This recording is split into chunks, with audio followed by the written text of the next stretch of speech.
ఓం శ్రీ వెంకటేశాయ నమః. పురటసి మాసం అంటే చాలామందికి తెలియదండి. పురటసి మాసంలో శ్రీనివాసుని పూజిస్తారు. మనం శ్రావణ మాసంలో లక్ష్మీదేవిని ఏ విధంగా పూజిస్తామో అలానే ఈ మాసంలో శ్రీనివాసుని పూజిస్తారు. ఈ పూజ ఎక్కువగా మనకంటే తమిళనాడు వాళ్ళు ఎక్కువ చేస్తారండి. అన్ని వారాలు కుదరని వాళ్ళు కనీసం ఏదైనా ఒక బేసి శనివారమైనా ఈ పూజ చేసినా పర్వాలేదు. ఈ పూజ విధానం ఏంటంటే, ఉదయాన్నే లేచి మన పరిసరాలు అన్నీ శుభ్రపరచుకొని తరువాత తలస్నానం అది చేసి పూజకు కావలసిన పూలు పండ్లు ఏర్పాటు చేసుకొని ముందుగా ఒక చిన్న ఏదైనా కూడా ఆసనంలాగా సమర్పించుకొని దానిపైన పసుపుతో అలుక్కోవాలి. ఆవు పంచకం అలా ఉంటే అవి కూడా వేసుకుంటే ఇంకా మంచిగా శుద్ధిగా ఉంటుంది. తరువాత స్వామిని ప్రతిష్టాపన చేసి ఆ ప్రాంతం అంతా శుభ్రంగా పసుపు నీళ్ళు అవి చల్లుకోవాలి. ముగ్గు వేసి పసుపుతో అలికిన తర్వాత శ్రీనివాసుని ఫోటో లేదంటే ఏదైనా ప్రతిమ ఏర్పాటు చేసుకొని ధూప దీప నైవేద్యాలతో అలంకరించుకోవాలి. తరువాత ముఖ్యంగా తులసి మాల ఏర్పాటు చేసుకోండి. పిండి దీపాలు 2 అయినా సరే 7 దీపాలు వెలిగిస్తే ఇంకా మంచిదండి. ఎందుకంటే ఆయనకి 7 అనే సంఖ్య 7 కొండల స్వామి కదా, ఆయనకి ఇష్టం కాబట్టి నేను 7 దీపాలు వెలిగించాను. మీరు కనీసం పిండి దీపాలు 2 అయినా సరే వెలిగించుకోండి. తరువాత ఆయనకు భక్తితో వడపప్పు పానకం చలిబిండి మనకి వీలైతే నల్ల ద్రాక్ష పెట్టుకోండి. ఎందుకంటే నలుపు ఇష్టం కదా శని భగవానికి. ఈ శని భగవానుడి యొక్క ప్రభావం మన మీద పడకుండా ఉండటానికి ఈ పూజ అనేది మనం చేస్తాను. అది క్లియర్గా చెప్తాను మీకు.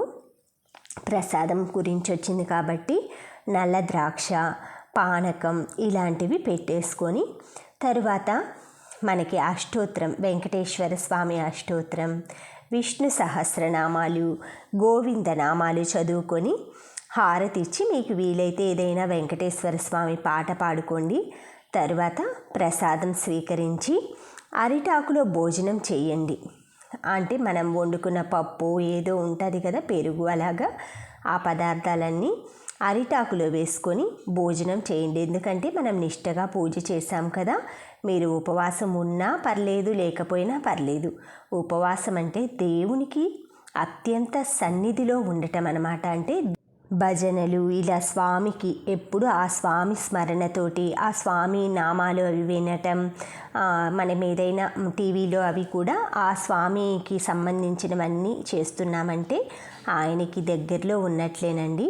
ఈ విధంగా అన్నీ చదువుకున్న తర్వాత హారతి అది ఇచ్చేసుకొని ప్రసాదం అది తిని భోజనం చేస్తాం కదా. ఆ తరువాత ఈరోజు నేను చేసింది శనివారం ఏకాదశి కావటం ఇంకా నాకు చాలా సంతోషంగా ఉందండి.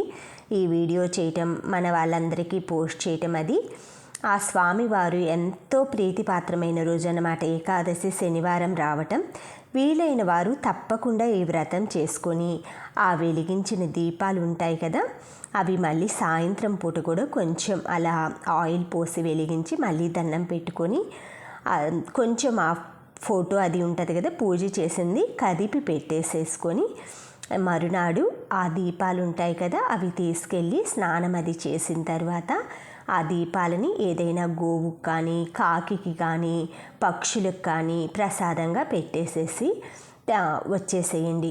ఇంకంతేనండి. ఈ వ్రతం ఎంతో ఈజీగా ఉంటుంది, సింపుల్గా.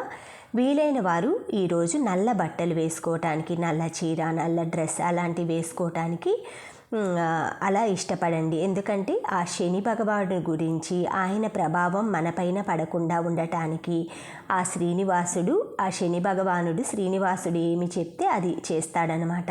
అందుకని ఆయన్ని శ్రీనివాసుని ప్రార్థించిన వాళ్ళకి ఆ శని భగవానుడు అనేవాళ్ళు ఆయన ఎప్పుడూ మనకి కీడు తలపెట్టడండి. అందుకని మనం నమ్మిన ఆ కులదైవం ఏడుకొండల స్వామి కలియుగ దైవాన్ని మనస్ఫూర్తిగా భక్తి శ్రద్ధలతో ప్రతి ఒక్కరూ కూడా ఈ శనివారం మీకు నెల రోజులు కుదరకపోతే కనీసం ఏదో ఒక బేసి సంఖ్య అంటే ఆయనకి ఇష్టమండి. బేసి శనివారం 1 కానీ 3 కానీ 5 కానీ అలాగా వీలైతే 5 శనివారాలు కూడా వస్తాయి ఒక్కొక్క నెలలో. ఆ విధంగా చెప్తున్నాను. అలా పూజ చేసుకొని ఈ పురటీస్ మాసంలో ప్రతి ఒక్కరిపైన ఆ శ్రీనివాసుని అనుగ్రహం మనందరి కుటుంబాలపైన ఉండాలని కోరుకుంటూ సర్వే జన సుఖినో భవంతు, సమస్త సన్మంగళాని భవంతు. Thank you friends. Thank you for watching. Thank you for valuable time. Have a safe day. Bye. శ్రీయాం కాంతాయ కళ్యాణ నితయే నిర్దినాం శ్రీవేంకట నివాసాయ శ్రీనివాసాయ మంగళం.